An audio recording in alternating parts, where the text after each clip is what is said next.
That's one of the hardest things about coming to Bitcoin. People like to say that you buy Bitcoin at the price you deserve, but I think it's you buy Bitcoin when you're prepared to admit you were wrong about Bitcoin. And that's just so hard for us to do. A huge benefit for individuals to get onto those programs, or those decentralized networks too right now, because it benefits them.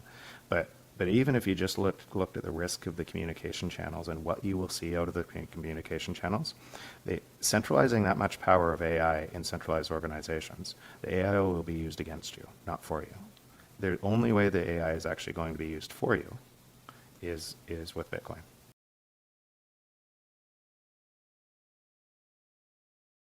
That's one of the hardest things about coming to Bitcoin. People like to say that you buy Bitcoin at the price you deserve, but I think it's you buy Bitcoin when you're prepared to admit you were wrong about Bitcoin. And that's just so hard for us to do, particularly when we see these sensational examples of early Bitcoin wealth. And and of course you think, like, what did they do? They just got lucky. They just plugged in a computer in 2010. They didn't do anything. And it's hard to get over that and admit to yourself that it doesn't matter. It doesn't matter that they did something, and they did something for Bitcoin when Bitcoin desperately needed adoption, and maybe they got compensated too well for that. Fine, but it doesn't matter. To embrace Bitcoin, to get to Bitcoin, you have to forgive yourself for having been wrong about Bitcoin, for having missed it the first time you heard about it in 2013, the second time you heard about it in 2017. Everybody misses it, and it's part of the pain and humbling process of coming to Bitcoin for everyone. At some point, you have to focus not on who are the people that adopted it earliest that you wish you were, but instead focus on how many people are still behind you. Because that's where the numbers are very helpful to realize that there's only 4 million addresses on chain on the Bitcoin network that have 0.1 Bitcoin in them, which is to say there's only 4 million people who have properly secured. At most, there's 4 million people who have saved $2,000 in Bitcoin in an address they control in a world with 8 billion people. So 1/2000th of the world has done that at most. That means that, if this is the preferred, is going to be the preferred store value asset for the 21st century, for the digital era, for the internet revolution that we're still living through, then the whole world will adopt it, or at least anyone who has money will adopt it. The very first slice of adopters in the world, because only 1/2000th of the world has adopted it, and you get to be in that second, the 2/2000ths of the world to adopt it, if you take that step now. I created in 4 different pieces of AI, different versions of AI. One to create the avatar, one to create the script through GPT, one to create text to voice, and then in a different one to stitch it all together. And it's remarkable.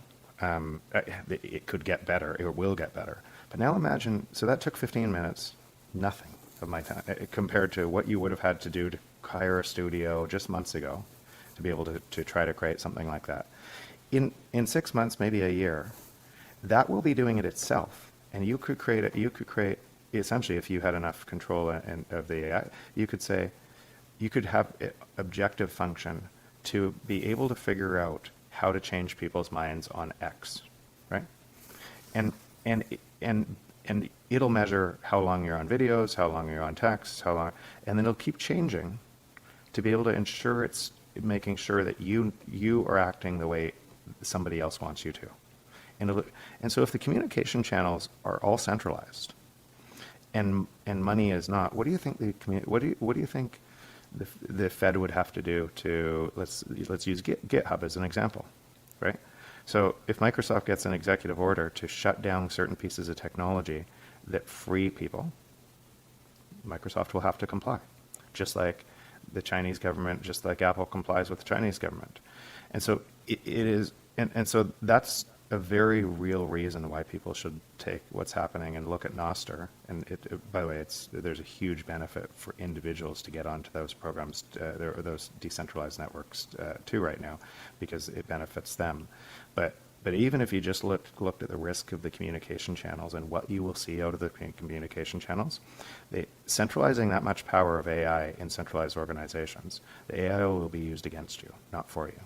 The only way the AI is actually going to be used for you is with Bitcoin.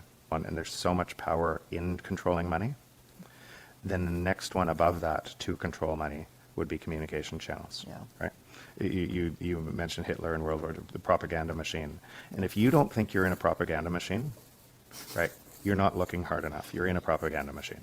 And you just don't, it's hard to realize that you are in one too.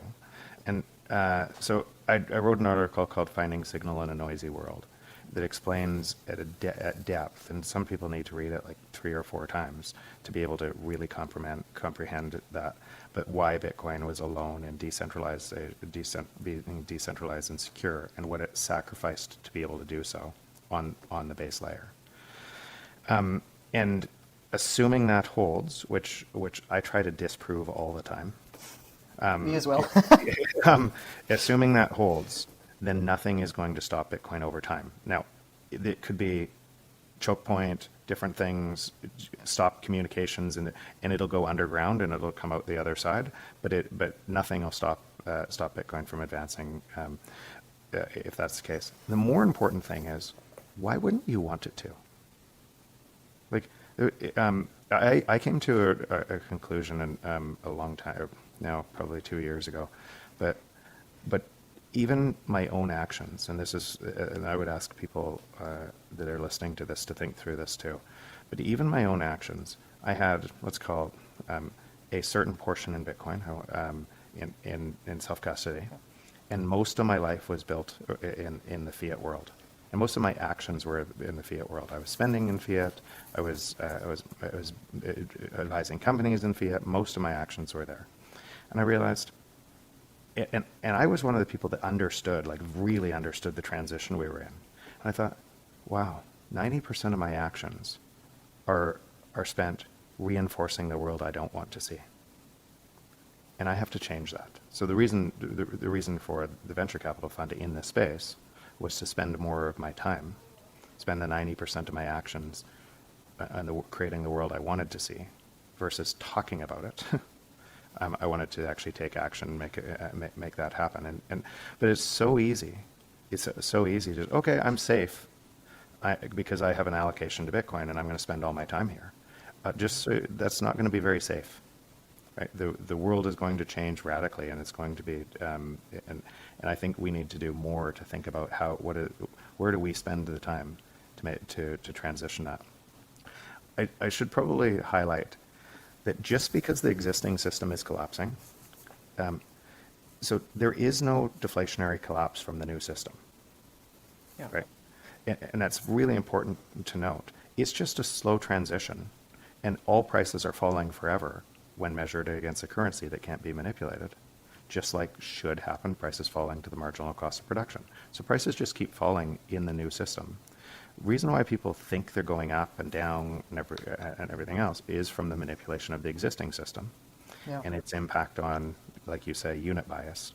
That because we measure everything from that, like you said, we measure gas prices, we measure house prices, we measure everything from that system, our jobs, everything from that system, when that system is becoming more and more unstable.